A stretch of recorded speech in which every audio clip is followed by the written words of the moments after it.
আসসালামু আলাইকুম সুপ্রিয় কৃষিপ্রেমী ভাইরা। আজকে আমি আসছি আমাদের লাউয়ের প্রজেক্টে। আজকে আমি আপনাদেরকে আমার লাউয়ের প্রজেক্টটি ঘুরে দেখাবো। আসলে আমার লাউয়ের প্রজেক্টটি কিন্তু আসলে মানে জানালা বা মাথার উপরে না, আমরা মাথা সিস্টেম করে দিয়েছিলাম এই নিচে এই সাইডে, কিন্তু আমাদের গাছ মাথায় না গিয়ে মানে গাছ অনেক ছড়িয়ে যায় চারপাশে।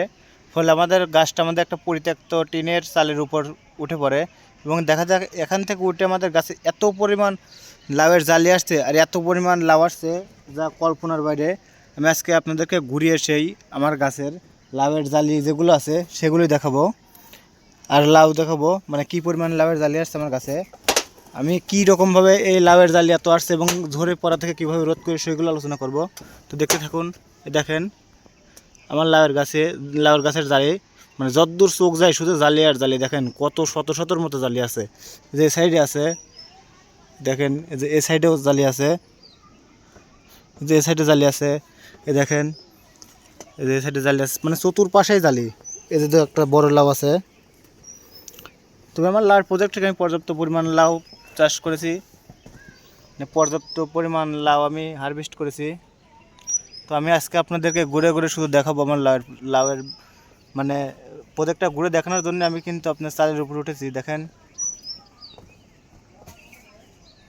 দেখতে থাকেন কত সুন্দর সুন্দর লাউ। দেখেন শত শত জালি, জালের কোনো শেষ নেই।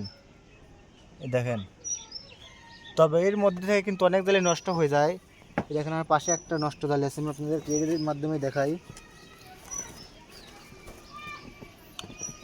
আসলে শুধু জালি নষ্ট হয়ে যায় না, অনেক ফুলও ঝরে পড়ে। এই যে দেখেন নষ্ট জালি।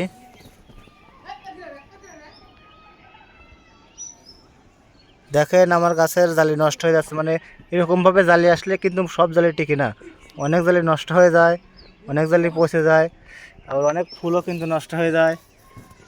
দেখতে পাচ্ছেন এই দেখেন একটা ফুল দেখেন ঝরে পড়ে গেছে। আসলে কিভাবে আপনারা আপনাদের গাছের ফুল মানে ঝরে পড়া থাকে কিংবা জালি নষ্ট যাতে নষ্ট না হয়ে যায় সেই জন্য আপনারা কীভাবে পদক্ষেপ করবেন সেই বিষয়ে কিন্তু আমার চ্যানেলে ভিডিও দেওয়া আছে, আপনারা চাইলে ঘুরে দেখতে পারেন। আর আমি মূলত আপনাদেরকে আমার মানে লাভের প্রজেক্টটা ঘুরে দেখানোর জন্য কিন্তু আমি আপনাদেরকে দেখাবো। এই দেখেন শত শত লাভের জালি, আর ওখানে অল্প সাইডে মাছ আছে। এই দেখেন লাউ কিন্তু আমাদের সাজিনা গাছে উঠে যাচ্ছে। দেখেন এ হচ্ছে আমার লাউয়ের প্রজেক্ট।